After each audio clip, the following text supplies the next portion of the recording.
Nessa etapa a gente vai aprender como criar um dos gráficos mais básicos, que é o gráfico de linha. Ele segue de forma bem simples, tipo, para construir ele a gente só precisa de um objeto de configuração com os valores, título e título do gráfico e os respectivos labels. Por exemplo, a gente pode simular a construção de um gráfico de linha para representar vendas durante 3 dias da semana. Para isso a gente vai criar uma variável chamada gráfico linha, onde agora a gente vai preencher ele com os valores para a construção do mesmo. Para isso a gente precisa de uma série de labels. No caso a gente vai criar uma variável chamada labels e nela recebe uma lista de labels.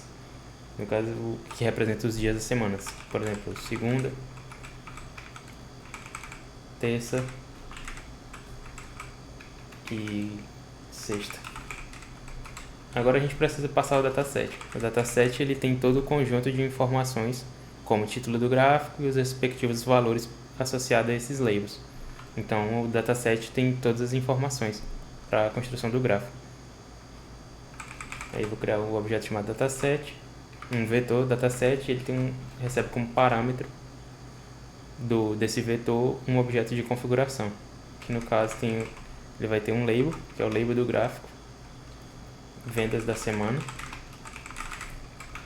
e agora ele recebe uma lista chamada data, que nela tem os valores. Por exemplo, digamos que na segunda eu vendi R$70 e na terça 300 e na sexta a venda foi um pouco mais baixa, então uns R$10 de vendas. E aí existe uma propriedade nesse gráfico que é a fill, e eu vou colocar ela como false.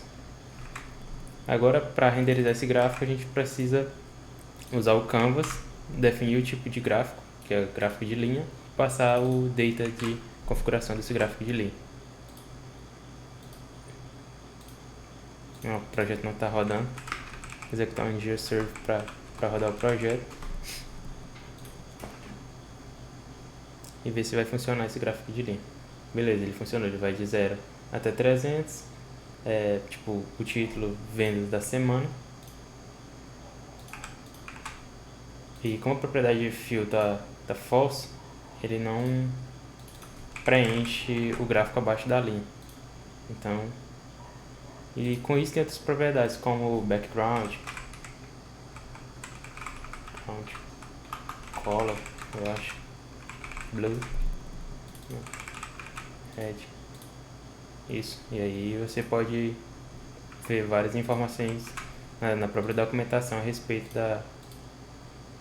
de como você pode manipular esse gráfico.